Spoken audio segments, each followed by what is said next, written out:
Sir నమస్కారం sir. నమస్తే. Sir తమిళనాట భాషా రాజకీయం అనేది ఇప్పుడు ఒకటి నడుస్తూ ఉంది సార్. అంటే ఇక్కడున్న ప్రభుత్వం త్రిభాషా విద్యా విధానాన్ని అంటే కేంద్రం ప్రవేశపెట్టిన దీన్ని వ్యతిరేకిస్తుంది. ఇంగ్లీష్ ఉన్నా పర్లేదు గానీ హిందీని మాత్రం మేము యాక్సెప్ట్ చేయమని అంటున్నారు. చాలామంది అక్కడ సినిమా హీరోలు కూడా దీన్ని వ్యతిరేకిస్తున్నారు. కమల్ హాసన్ గారు కూడా అప్పుడు తమిళ కోసం మేము ప్రాణాలు అర్పించాం. ఇప్పుడు అనవసరంగా దీన్ని భాషా రాజకీయాన్ని చేయకండి అని చెప్పేసి ఆయన కూడా ఏదో మాట్లాడారు. ఈ విధంగా హిందీ వ్యతిరేకత అయితే అక్కడ ఎప్పటినుంచో కూడా ఉంది కదా. అసలు ఎందుకు ఈ వ్యతిరేకత స్టార్ట్ అయింది? మరి ఇప్పుడు నడుస్తున్న ఈ రాజకీయాలు, ఈ భాష చుట్టూ జరుగుతున్న రాజకీయాల పైన మీ ఒపీనియన్ ఏంటి? అంటే భాషలు కాపాడుకోవటం అనే దాన్ని ఏ యాంగిల్లో చూడాలి? వాళ్ళ ఉనికిని కాపాడుకోవటం, వాళ్ళ గుర్తింపుని నిలబెట్టుకోవటం. ప్రతి ప్రాంతానికి ఆ ప్రాంతంలో పుట్టినటువంటి నేటివ్ పీపుల్కి కొన్ని లక్షణాలు ఉంటాయి. ఆ లక్షణాలను కాపాడుకోవటం ద్వారా వాళ్ళు తమ సంస్కృతిని కాపాడుకుంటున్నామని అనుకుంటారు. కానీ ఇలా ఎక్కడికక్కడ ప్రతి సమూహానికి ప్రత్యేకమైనటువంటి సంస్కృతులు ఉంటే మార్కెట్కి కుదరదు. ఎందుకు కుదరదు అంటే ఒక చోట ఒక ఆచారం ఉంటుంది. ఒక వస్తువు తినరు వాళ్ళు, ఒక వస్తువు చూడరు. ఇలాంటిది చూడకూడదు, ఇలాంటిది తినకూడదు, ఇలాంటిది వాడకూడదు అని నిబంధనలు ఉంటాయి వాళ్ళకి. నిబంధనలు ఉన్నప్పుడు అక్కడికి ఆ సరుకులు పట్టుకెళ్ళి ఎలా వ్యాపారం చేసుకుంటారు? స్మగుల్ చేసి రహస్యంగా అమ్ముకోవాలి. రహస్యంగా అమ్ముకుంటే అవతల వాళ్ళు గుర్తుపెట్టి చంపేస్తే ప్రమాదం ఉంటుంది కదా వ్యాపారం చేసుకునేవాడికి. వ్యాపారస్తుడు ఎప్పుడు కూడా రిస్క్ కోరుకోడు. ఒక సులభ మార్గంలో ఒక అవగాహనతో వ్యాపారం చేసుకోవాలనే అనుకుంటాడు. ఈ మార్కెట్ల వేట అనేటువంటి కార్యక్రమం పారిశ్రామిక విప్లవం తర్వాత అనివార్యంగా పెట్టుబడిదారీ సమాజానికి మొదలైంది. ఎందుకు మొదలైంది అంటే యంత్రం అనేది ఒకరోజు ఒక 10 వస్తువులు ఉత్పత్తి చేసి పడుకుని నిద్రపోదు. అది నిరంతరం పనిచేస్తూ ఉంటుంది. ఆ యంత్రం ఉన్న ఊళ్ళో ఒక 10 వస్తువులు అవసరమైతే అది ఒక గంటలో 10 వస్తువులు ఉత్పత్తి చేసేస్తుంది. 100 ఉత్పత్తి చేసాం, ఇంతకంటే అమ్ముకోలేం మనం అనుకుంటే యంత్రం ఖాళీగా పెట్టుకోవాలి. యంత్రం ఖాళీగా పెట్టుకుంటే ఎలా? ఆ యంత్రం కొనుక్కున్నవాడికి నష్టం కదా. అందుకని వాడు రోజంతా ఉత్పత్తి చేస్తాడు. రోజంతా ఉత్పత్తి చేస్తే 100 ఊళ్ళకి సంబంధించిన ఉత్పత్తి వస్తుంది. కానీ వీడికి ఉన్నటువంటి మార్కెట్ ఒక ఊరే. ఆ మిగిలిన 90% ఎక్కడ అమ్ముకోవాలి? అందుకని మార్కెట్లు వేటకి వెళ్తారు. అందులో భాగంగానే భారతదేశానికి విదేశీయులు వచ్చారు. ఎక్కడికి ఏ విదేశీ శక్తులు ప్రవేశించినా మార్కెట్ అన్వేషణకే వెళ్తారు. ఈ మార్కెట్ అన్వేషణలో భాగంగానే ఏదైనా జరుగుతుంది. ఆ ప్రాంతీయ నాగరికతల్ని, భాషల్ని కలిపేసి ఒకే నాగరికతగా మారుస్తారు. ఒకే నాగరికతగా మార్చటం అనేది ఉత్పత్తిదారుడి ప్రోగ్రాం. ఇంగ్లాండ్లో తయారైన ప్యాంటు, ఇంగ్లాండ్ వాళ్ళ ఆహార్యమైనటువంటి ప్యాంటు ప్రపంచ ఆహార్యంగా మారింది. మార్చగలిగారు, బూట్లని మార్చగలిగారు. ఇలా మార్చటం అనేది పెట్టుబడిదారీ ప్రోగ్రాంలో భాగంగా జరుగుతుంది. ప్రతి ప్రాంతానికి ఒక ప్రత్యేకమైన భాష ఉంటుంది, ప్రత్యేకమైనటువంటి ఆహార్యం ఉంటుంది. మేము ఇది మాత్రమే ఇలాగే ఉంటామంటే మార్కెట్ ఎకానమీ అంగీకరించదు, చంపేస్తుంది నిర్దాక్షిణ్యంగా. ప్రత్యేక గుర్తింపు అనేదాన్ని చంపేయటమే ప్రస్తుతం ఉన్నటువంటి ఫాసిస్ట్ రాజ్యం ప్రోగ్రాం. నువ్వు హిందూ దేవుళ్ళని కొలుచుకో, లేకపోతే ఇస్లాంని కొలుచుకో, లేకపోతే క్రైస్తవుని కొలుచుకో, క్రీస్తుని కొలుచుకో, తప్పేం లేదు. కానీ నువ్వు చేసే కార్యక్రమాల ద్వారా మార్కెట్కి అదనంగా ఏదైనా లాభం చేకూరుతోందా లేదా? అలా చేకూరితే ఆ మతాన్ని వదిలిపెట్టేస్తారు, ఆ దేవుడిని వదిలిపెట్టేస్తారు. లేకపోతే ఆ దేవుళ్ళని, మతాలని కూడా చంపేసే ప్రయత్నం చేస్తారు. ఇస్లాంతో మార్కెట్ ఎకానమీకి ఉన్న గొడవ అదే. ఇస్లాంలో కొంచెం రిస్ట్రిక్షన్స్ ఎక్కువ, మార్కెట్ వ్యతిరేక విధానాలు అక్కడ కొంచెం ఎక్కువ. ఈ మార్కెట్ వ్యతిరేక విధానాలు ఉండటం, ప్రత్యేక గుర్తింపును బలంగా కోరుకోవడం, ఇలాంటి లక్షణాలని వదులుకొని లిబరలైజ్ అవుతారా లేదా అనేది ఒక అవకాశం ఇచ్చారు వాళ్ళకి. ఈ లిబరలైజేషన్ కంటే వాళ్ళు మరింత ముడుచుకుపోవటం అనేది జరుగుతోంది. దాంతో అసలు ఆ మతంని ఇన్ టోటల్ ఒక ఉగ్రవాద మతంగా మార్చిపడేసి స్టాంప్ వేసి చంపేస్తున్నారు. అదే పద్ధతి ఎక్కడైనా జరుగుతుంది. తమిళనాడులో కూడా ఎందుకు ఆ రోజున వాళ్ళు వ్యతిరేకించారు దీన్ని, హిందీని ఎందుకు వ్యతిరేకించారు అంటే హిందీ అనేటువంటి భాషని మాత్రమే కాదు, వాళ్ళు ఉత్తరాది వారి ఇంటర్ఫీరెన్స్ని కూడా వ్యతిరేకించారు. ఉత్తరాది వాస్తవానికి ఉత్తర భారతదేశం దక్షిణ భారతదేశాన్ని తిని బతుకుతోంది అనేది ఒక వాస్తవమైనటువంటి విషయం. ఇలా మనల్ని తిని బతుకుతున్నారు వాళ్ళు కాబట్టి మనం వాళ్ళని అవాయిడ్ చేయాలి, తద్వారా మనం స్వయం పరిపాలన చేసుకోవాలి, మనమే పరిపాలించుకోవాలి తప్ప నార్త్ ఇండియన్ ఇంటర్ఫీరెన్స్ మన వ్యవహారాల్లో ఉండరాదు అనే ఒక అభిప్రాయం బలంగా ఉన్నటువంటి ఏరియా తమిళనాడు.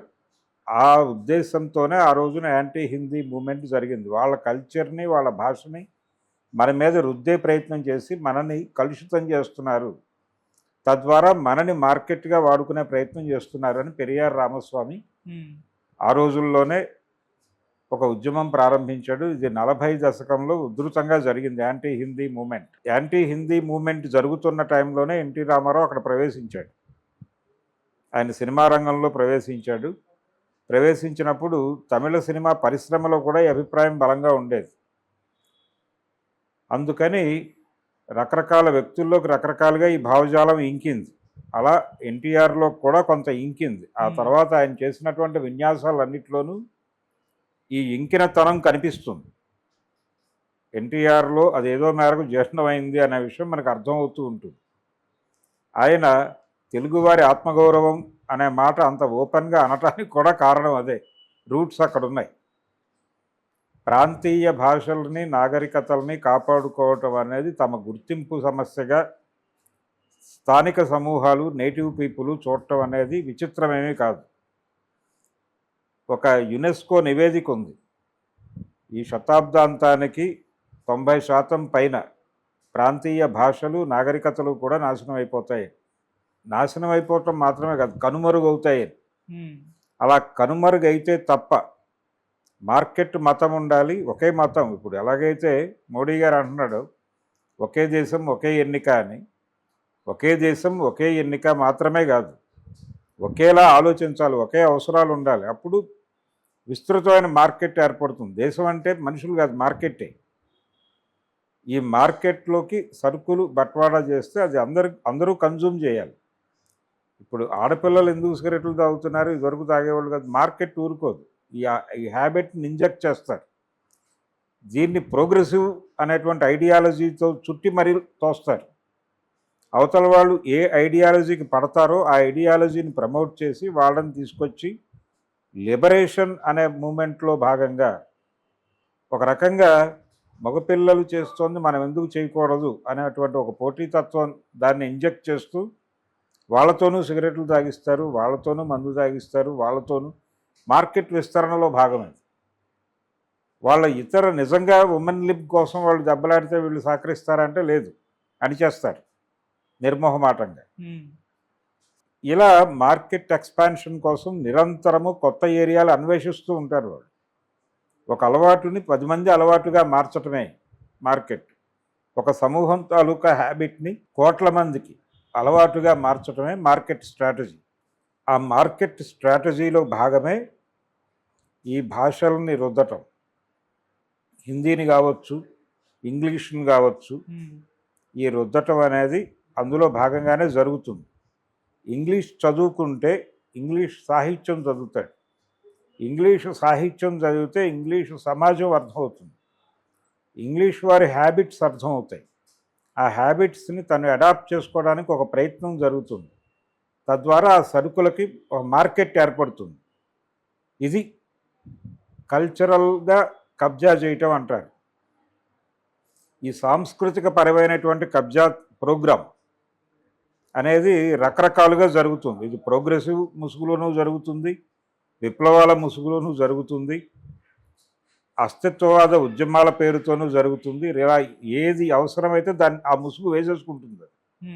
ఈ ముసుగు వేసుకుంటున్నాం కదా, రేపు పొద్దున్న దీనికి కట్టుబడి ఉండాలి అని అనుకోకుండా ఏ రోజుకి ఏ ముసుగు అవసరమైతే ఆ ముసుగు ధరించి మార్కెట్లోకి వస్తారు వాళ్ళు. అందుకని వాళ్ళ ప్రకటనల్లో కూడా ఈ విషయం అర్థమవుతుంది మనకి. వాళ్ళు ఇచ్చే వ్యాపార ప్రకటనల్లో ఒక సాంప్రదాయాన్ని, లోకల్ సాంప్రదాయాన్ని కూడా వాళ్ళు ప్రమోట్ చేస్తారు. మనం మర్చిపోతున్న సంస్కృతిని కూడా వాడు గుర్తు చేస్తాడు మనకే. మనం మర్చిపోయేలాగా చేసింది వాడే, మళ్ళీ వాడే మన కల్చర్ని గుర్తు చేస్తాడు.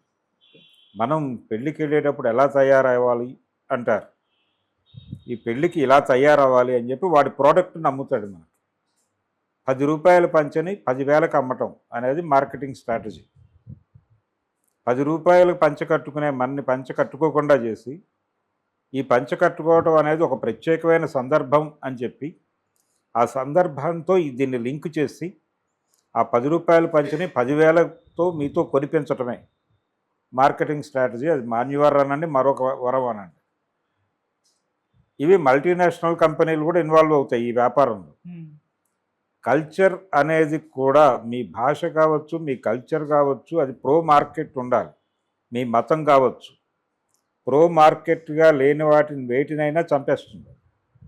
అందుకని ఇప్పుడు ఇక్కడ ఈ భాషా పరిరక్షణ అనే నినాదం ద్వారా కొంతమందిని తన వైపు డ్రైవ్ చేసుకోవచ్చు. అంటే నేటివ్ కల్చర్ని, నేటివ్ లాంగ్వేజ్ని పట్టించుకుంటున్నారు అనే ఉద్దేశంతో ఒక సెట్ ఆఫ్ పీపుల్ తనతో ఉంటారు అని అనుకుంటున్నారు వాడు, డిఎంకే.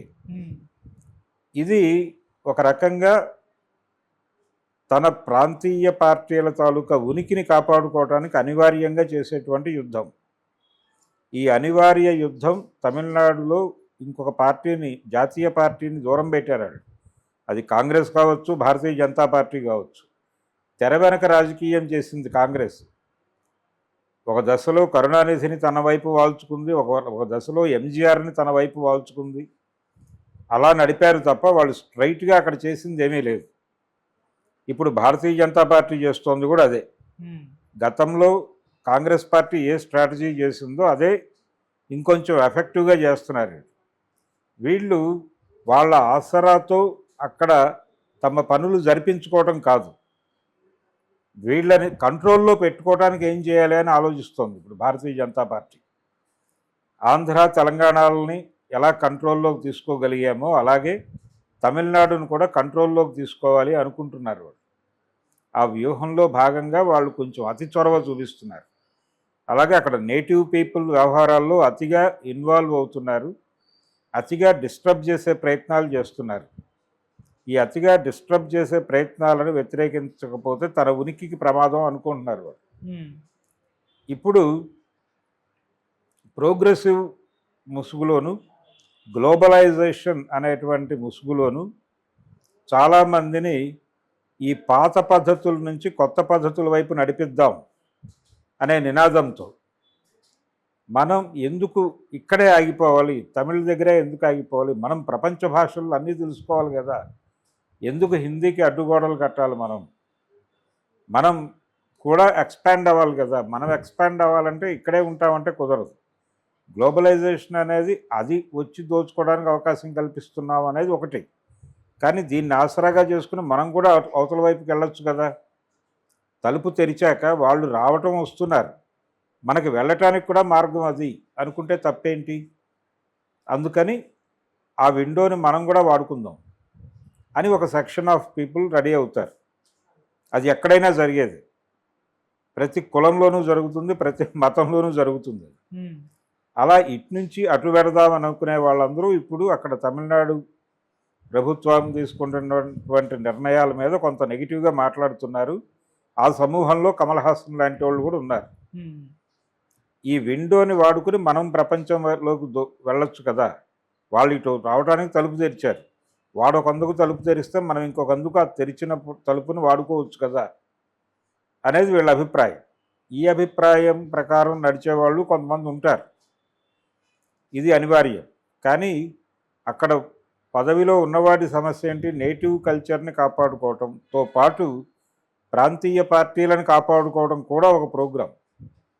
ఫెడరల్ ఇప్పుడు ఆల్రెడీ యూనివర్సిటీల్లోకి కేంద్ర ప్రభుత్వం జొరబడి వీసీల నియామకం దగ్గర నుంచి తన కంట్రోల్లో పెట్టేసుకుని ప్రాంతీయ రాజకీయాలకి, ప్రాంతీయ కల్చర్లకి, ప్రాంతీయ అభిప్రాయాలకి ఏ రకమైన విలువ ఇవ్వట్లేదని చెప్పేస్తున్నారు. ఆల్రెడీ కొత్త విధానం అనౌన్స్ చేసింది ప్రభుత్వం. ఇలాంటివి భయపెడుతున్నాయి. అంటే ఫెడరల్ స్ట్రక్చర్ని సమూలంగా నాశనం చేయటం కోసం కేంద్ర ప్రభుత్వం పనిచేస్తోంది. గతంలో ఏ కేంద్ర ప్రభుత్వము పనిచేయనంత టార్గెటెడ్గా పనిచేస్తోంది. అందులో భాగమే ఒకే దేశము ఒకే ఎన్నిక అనే నినాదం కూడా అందులో భాగమే. ప్రాంతీయ పార్టీలను నాశనం చేయటం అనేది, ప్రాంతీయ పార్టీలను నిర్వీర్యం చేసి కంట్రోల్లోకి తీసుకొని ఆ సెంటిమెంటుని వ్యతిరేకిస్తూ ఆ సెంటిమెంట్ మీద యుద్ధం చేయటం ప్రమాదం కాబట్టి ఆ సెంటిమెంటుని గౌరవిస్తున్నట్టుగా నటిస్తూ వాళ్ళని కంట్రోల్లోకి తీసుకోవటం అనే ఒక కొత్త వ్యూహంతో భారతీయ జనతా పార్టీ తమిళనాడును హ్యాండిల్ చేయాలని ట్రై చేస్తోంది. అందులో భాగంగానే వీళ్ళందరూ ఇప్పుడు అక్కడ ఉన్నటువంటి ఇంటలెక్చువల్ బేస్ మొత్తాన్ని కూడా యాంటీ డిఎంకేగా మార్చే ప్రోగ్రామ్ ఒకటి టేకప్ చేసి దీన్ని హైలైట్ చేస్తున్నారు. తమిళనాడు ప్రభుత్వం చేస్తున్నటువంటి ప్రాంతీయ భాషా నినాదాన్ని, అది అనాగరికం అనే మాట అక్కడ ఉన్నటువంటి మేధావి వర్గంతో అనిపించడం కోసం భారతీయ జనతా పార్టీ రకరకాల వేషాల్లో ప్రయత్నం చేస్తోంది. ఈ రకరకాల వేషాల్లో చేస్తున్న ప్రయత్నంలో చాలామంది మేధావులు మాట్లాడుతున్నారు. దీనిలో ఉన్నటువంటి ఇతర మార్కెటింగ్ అంశాలు పట్టించుకోవటం లేదు. పట్టించుకోకుండా వాడు విండో తెరిచింది దేనికైనా మనం ఆ విండోని వాడుకోవచ్చు అనే ఉద్దేశంతో మాత్రమే మాట్లాడుతున్నారు. ఇది ప్రమాదం. ఏదైనా అతి ఇబ్బందే, కానీ ప్రజలకి వాళ్ళ అవసరాలకి వాళ్ళకి అంటే వాళ్ళు గ్లోబల్ లెవెల్లో ఎక్స్పోజ్ కావడానికి కావలసినటువంటి పరికరాలు వారికి ఇవ్వాలి. ఆ పరికరాలు ఇస్తూనే వీళ్ళు వాళ్ళ నాగరికతని, వాళ్ళ సంస్కృతిని, వాళ్ళ భాషని కాపాడుకునేటువంటి చైతన్యం కూడా కల్పించాలి. ఈ రెండింటినీ మేళవిస్తూ ఒక ఫార్ములా డిజైన్ చేయాలి. ఇది ఈ రోజున కాదు, గతంలో కరుణానిధి, ఎంజీఆర్ వీళ్ళందరికీ గురువైనటువంటి అన్నాదురై రోజుల నుంచి ఈ అభిప్రాయం మాట్లాడుతూనే ఉన్నారు.